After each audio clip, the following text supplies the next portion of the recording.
मसीहा मेरे बीमार एक गम की दवा लाते लाते बड़ी देर कर दी। खुशी की बात है कि सुप्रीम कोर्ट के बड़े लाड साहब ने बंगाल रेप हत्याकांड में स्वतः संज्ञान लिया और 20 तारीख को इस पर सुनवाई करेंगे। कहते हैं कि जब जागो तभी सवेरा। कोलकाता रेप और मर्डर केस मामले पर अब सुप्रीम कोर्ट ने संज्ञान लिया है। चीफ जस्टिस की बेंच इस मामले की सुनवाई करेगी। इस मामले पर राजनीति भी तेज हो गई है। बीजेपी जहां सीएम ममता बनर्जी और टीएमसी सरकार को घेर रही है, तो ममता बनर्जी भी सड़कों पर उतरकर न्याय की मांग कर रही है। रेजिडेंट डॉक्टरों के साथ हुई बर्बरता के मामले की सुनवाई चीफ जस्टिस की बेंच करेगी। इस बीच पीड़ित परिवार का कहना है कि उन्हें ममता बनर्जी सरकार पर अब भरोसा नहीं। कोलकाता रेप और मर्डर केस की घटना ने पूरे देश को आक्रोशित कर दिया। देश भर में कार्यस्थल पर महिलाओं की सुरक्षा को लेकर युवा और आम लोग सड़कों पर प्रदर्शन कर रहे हैं। मामले की गंभीरता को देखते हुए सुप्रीम कोर्ट ने स्वतः संज्ञान लिया है। भारत के chief justice DY Chandrachud, justice JB Pardiwala और जस्टिस मनोज मिश्रा की पीठ 20 अगस्त को मामले की सुनवाई करेगी। इस बीच पीड़िता के पिता ने मीडिया से बात करते हुए कहा कि उन्हें अब ममता बनर्जी सरकार पर भरोसा नहीं। माता पिता ने कहा कि अपनी होनहार बेटी का ऐसा दर्दनाक अंत बुरे से बुरे ख्याल में भी कोई परिवार नहीं सोच सकता। हम अब बस न्याय की आस लगाए हुए हैं। दरिंदों को फांसी पर चढ़ते देखना चाहते हैं। पीड़ित परिवार ने राज्य सरकार की नीयत पर सवाल उठाते हुए कहा कि ममता सरकार में निष्पक्ष जांच की उम्मीद नहीं कर सकते। इन्हीं सब के बीच पश्चिमी बंगाल की मुख्यमंत्री ममता बनर्जी की न सिर्फ आलोचना की जा रही है, बल्कि उनका एक पुराना बयान भी वायरल हो रहा है। उन्होंने 2012 में दिए एक बयान में बलात्कार के मामलों में वृद्धि के लिए लड़के और लड़कियों के बीच बढ़ते संपर्क को जिम्मेदार ठहराया था। ममता ने कहा था, बलात्कार के मामले बढ़ रहे हैं क्योंकि लड़के और लड़कियां अब ज्यादा खुलकर बातचीत करते हैं। पहले अगर पुरुष और महिला हाथ पकड़ते थे, उन्हें पकड़ लिया जाता था और माता पिता उन्हें डांटते थे, लेकिन अब सब खुला है। यह खुले बाजार की तरह है जिसमें खुले विकल्प हैं। इस बयान ने लोगों के गुस्से को फिर से भड़का दिया है। उन्होंने यह बयान 2012 में कोलकाता के पार्क स्ट्रीट इलाके में चलती कार में हुए सामूहिक बलात्कार मामले पर प्रतिक्रिया देते हुए दिया था। उन्होंने इसे मनगढ़ंत घटना कहा था जिसका उद्देश्य सरकार को शर्मिंदा करना था। यह कोई पहला मामला नहीं है जब नेताओं ने रेप जैसा मामलों में शर्मनाक बयान दिए हो। हाल ही में उत्तर प्रदेश के अयोध्या में नाबालिग से गैंगरेप के मामले में सपा नेता मोहिद खान का नाम सामने आने पर राजनीति तेज हो गई थी। राजधानी लखनऊ में कुछ पोस्टर्स लगाए गए थे और मुलायम सिंह यादव के उस बयान की याद दिलाई गई थी जिसमें उन्होंने कभी कहा था, लड़के हैं, लड़कों से गलती हो जाती है। रेप केस के आरोपी मोहिद खान को बचाने में भाजपा ने सपा को घेर लिया था। रेप के आरोपियों के DNA टेस्ट वाले अखिलेश यादव के बयान पर भाजपा उपाध्यक्ष श्वेता सिंह ने मुलायम सिंह का बयान याद दिलाते हुए एक होर्डिंग लगाई थी जिसमें लिखा था, मोहिद है, गलती हो जाती है।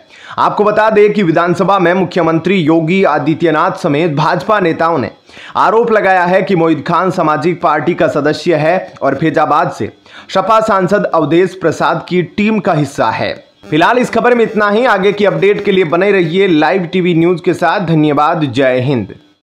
कोलकाता में ट्रेनी डॉक्टर की रेप के बाद हत्या के मामले को लेकर देश भर में डॉक्टर विरोध प्रदर्शन कर रहे हैं।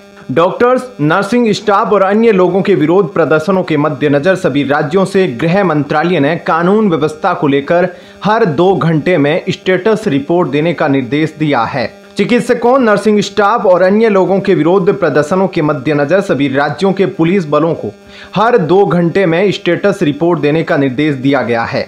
राज्य पुलिस बलों को भेजे गए संदेश में गृह मंत्रालय ने कहा कि प्रदर्शनों के मद्देनजर सभी राज्यों की लॉ एंड ऑर्डर कानून व्यवस्था की स्थिति पर नजर रखी जानी चाहिए। पुलिस फोर्स को भेजे गए संदेश में कहा गया, कृपया इस संबंध में कानून और व्यवस्था की स्थिति को हर 2 घंटे की रिपोर्ट शाम 4 बजे से फैक्स, ईमेल, व्हाट्सएप द्वारा गृह मंत्रालय नियंत्रक कक्ष नई दिल्ली को भेजी जाए। गृह मंत्रालय ने राज्य पुलिस बलों को फैक्स और व्हाट्सएप नंबर तथा ईमेल ID भी उपलब्ध कराई है जिस पर हर 2 घंटे में स्थिति रिपोर्ट भेजी जाएगी। इस बीच सूत्रों के हवाले से एक बड़ी खबर, राजनीति खबर सामने आ रही है। राज्यपाल CV आनंद बोस पहले ही RG कर रेप मर्डर मुद्दे पर केंद्रीय गृह मंत्रालय को एक रिपोर्ट भेज चुके हैं। सोमवार शाम दिल्ली पहुंचकर उनके अमित शाह से मुलाकात की संभावना है। रिपोर्ट के मुताबिक राज्यपाल सोमवार शाम 5:30 की फ्लाइट से दिल्ली रवाना होने वाले थे। राज्यपाल की केंद्रीय गृह मंत्री अमित शाह से मुलाकात की संभावना है। रेप और हत्या की इस घटना से देश भर में हंगामा मचा हुआ है। राज्य और देश में डॉक्टरों की सुरक्षा के मुद्दे पर विरोध करने के लिए सभी क्षेत्रों के लोग सड़कों पर उतर आए हैं। केंद्रीय गृह मंत्री अमित शाह के साथ राज्यपाल की बैठक में यह मामला उठने की संभावना है। राज्यपाल सीवी आनंद बोस पहले ही बैठक का अनुरोध कर चुके हैं। इधर दिल्ली में भाजपा ने मुख्यमंत्री ममता बनर्जी को बेशर्म बताया और उनके इस्तीफे की मांग की। साथ ही पार्टी ने आरोप लगाया कि कोलकाता में एक चिकित्सक से बलात्कार और हत्या के दोषियों को बचाने के लिए उनके इशारे पर अहम सबूत नष्ट कर दिए गए। पार्टी ने कांग्रेस नेता राहुल गांधी समेत विपक्षी इंडिया गठबंधन के नेताओं की भी आलोचना की और उन्हें राजनीतिक गिद्ध करार दिया। पार्टी ने यह आरोप भी लगाया कि उन्होंने भाजपा शासित राज्यों सहित देश के विभिन्न हिस्सों में सामने आए ऐसे मामलों से इसकी तुलना कर प्रशिक्षु डॉक्टर के बलात्कार और हत्या के मामले को सामान्यीकृत कर दिया। भाजपा के राष्ट्रीय प्रवक्ता गौरव भाटिया ने यहां भाजपा मुख्यालय में संवाददाता सम्मेलन में कहा कि ममता विध्वंसक है। अपने कार्यों से उन्होंने एक महिला और एक चिकित्सक जो समाज की सेवा कर रही थी उसकी गरिमा को नष्ट कर दिया। ममता बनर्जी कानून के शासन और संविधान की विध्वंसक है। उन्होंने आरोप लगाया कि मुख्यमंत्री ने सामूहिक बलात्कार और चिकित्सक की हत्या की संभावना की त्वरित जांच सुनिश्चित करने के लिए ठोस कदम नहीं उठाए, बल्कि उन्होंने जघन्य अपराध के अहम सबूत नष्ट करवाए। भाटिया ने कहा कि और विध्वंसक बेशरम ममता की बेशर्मी देखिए। उन्होंने कोलकाता में एक मार्च निकाला जबकि पूरा देश बलात्कार और हत्या की विभत्स घटना से शर्मिंदा था। उन्हें मुख्यमंत्री पद से तत्काल इस्तीफा दे देना चाहिए। ऐसे में क्या कुछ कहना है आपका, कमेंट सेक्शन में अपनी राय जरूर बताएं। धन्यवाद। जय हिंद। उद्धव ठाकरे मंच से कह रहे हैं कि वक्फ बोर्ड की जमीन कोई नहीं छीन सकता। मैं वक्फ बोर्ड के साथ खड़ा हूं। उद्धव ठाकरे मुस्लिम आरक्षण के समर्थन में हैं। उद्धव ठाकरे बढ़ते इस्लामी कट्टरता पर कुछ नहीं बोलते। उद्धव ठाकरे ने बाला साहब ठाकरे की विचारधारा छोड़ दी। यह अलग बात है कि वे उनके पुत्र हो सकते हैं, लेकिन वे उनके उत्तराधिकारी बिल्कुल नहीं, क्योंकि उत्तराधिकारी हमेशा विचारों से मिलता है, ना कि वंशानुगत होता है। वहीं एकनाथ शिंदे बाला साहब ठाकरे के कट्टर अनुयायी हैं। उनके पद चिन्हों पर चल रहे हैं हिंदुत्व वाली छवि बरकरार रखी है। केंद्र सरकार ने वक्फ एक्ट में संशोधन से जुड़े बिल को जेपीसी के पास भेज दिया है। संसद में जब बिल पेश किया गया तो विपक्ष की ओर से कांग्रेस, समाजवादी पार्टी ने जमकर विरोध किया। इस बिल को गैर संवैधानिक कहा, लेकिन संसद में शिवसेना उद्धव ठाकरे गुट के सांसदों ने सदन में चर्चा के दौरान गायब ही रहे। अब इस मामले में महाराष्ट्र के मुंबई में शनिवार को वक्फ बोर्ड संशोधन बिल को लेकर चली मुस्लिम संगठन की बैठक में बवाल हो गया। दरअसल बैठक में कुछ लोगों ने कहा कि उद्धव ठाकरे को जवाब देना चाहिए कि इस बिल के पेश होने के समय उनके सांसद सदन में क्यों नहीं थे। इसको लेकर उद्धव गुट के कुछ मुस्लिम समर्थक नाराज हो गए और उन्होंने कहा इसे राजनीतिक मुद्दा ना बनाया जाए, जिस पर भयंकर बहस शुरू हो गई। इस बीच AIMIM के नेता वारिस पठान ने भी उद्धव गुट के सांसदों को दौड़ा लिया और उन पर सवाल उठाए।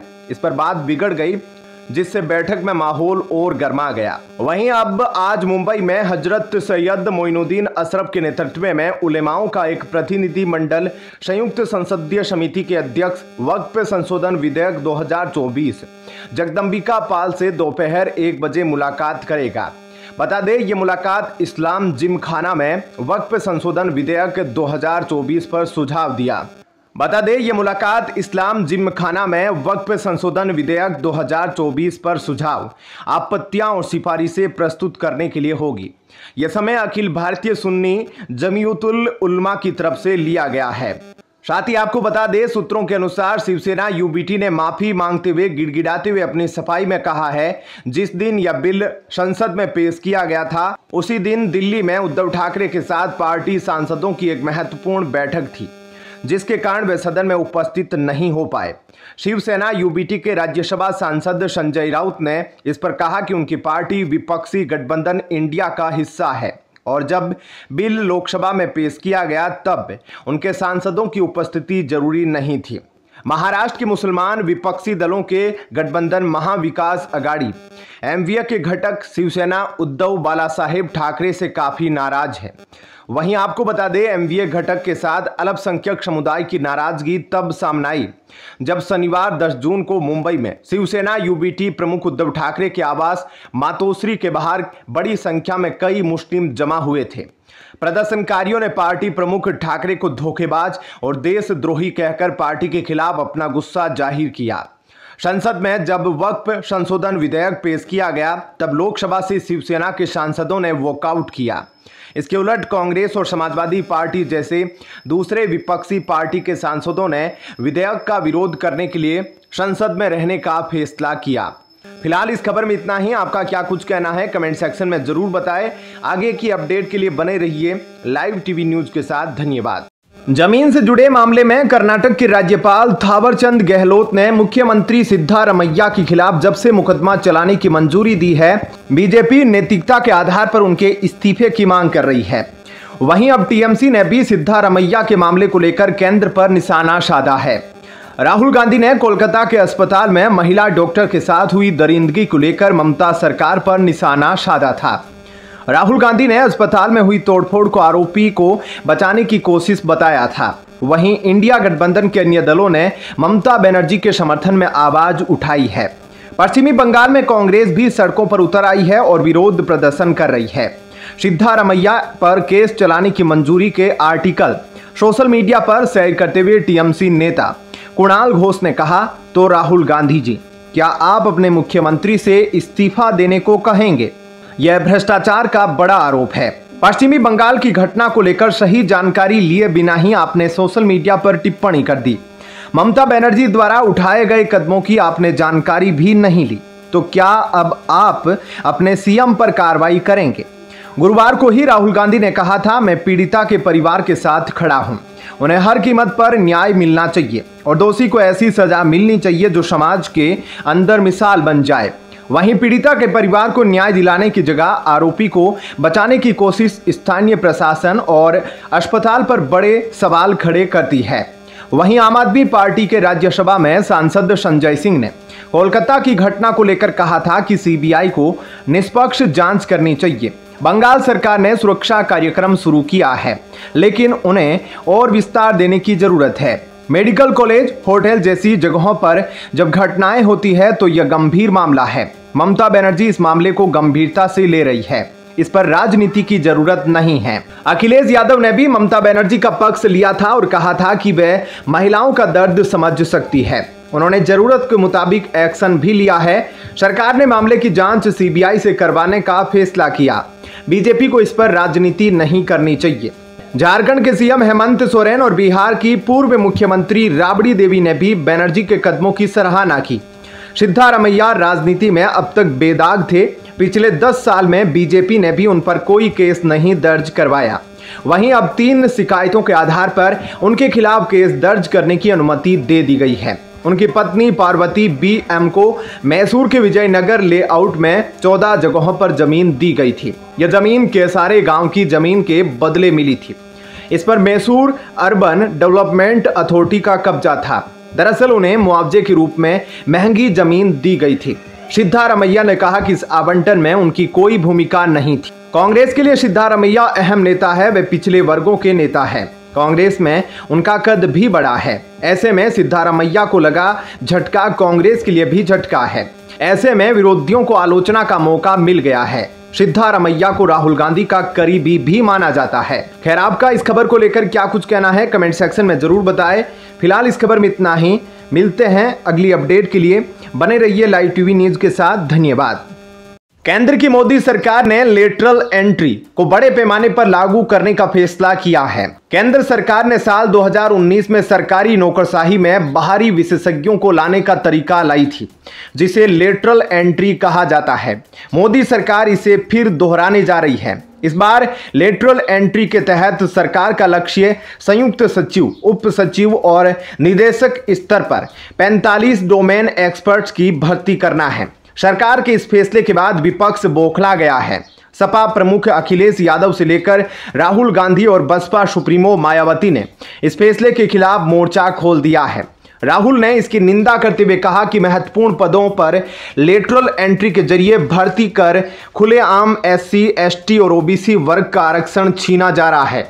राहुल गांधी ने रविवार को सोशल मीडिया पर एक पोस्ट में कहा कि नरेंद्र मोदी संघ लोक सेवा आयोग की जगह राष्ट्रीय स्वयंसेवक संघ के जरिए लोक सेवकों की भर्ती कर संविधान पर हमला कर रहे हैं।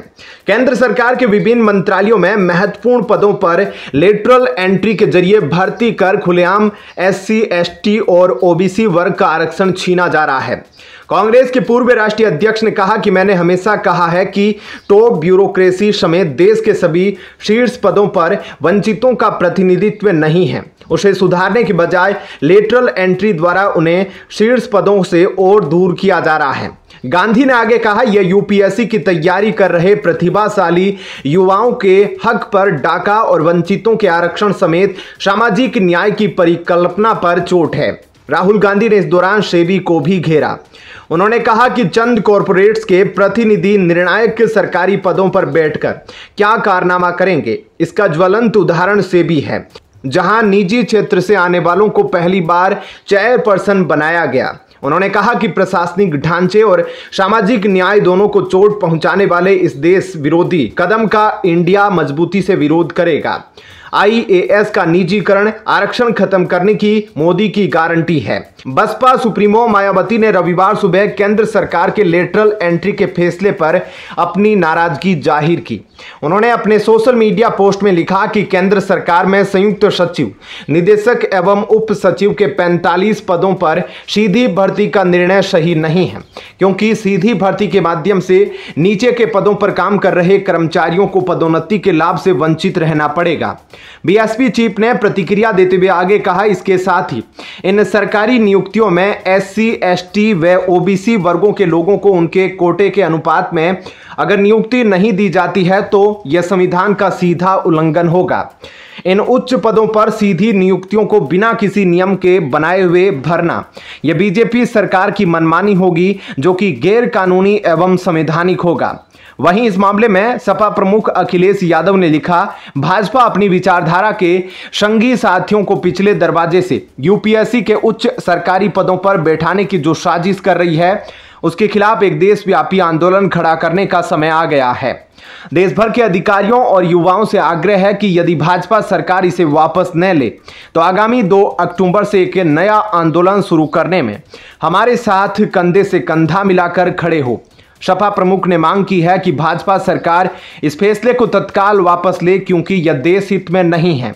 भाजपा अपनी दलीय विचारधारा के अधिकारियों को सरकार में रखकर मनमाना काम करवाना चाहती है। फिलहाल इस खबर में इतना ही। आगे की अपडेट के लिए बने रहिए लाइव टीवी न्यूज के साथ। धन्यवाद। जय हिंद।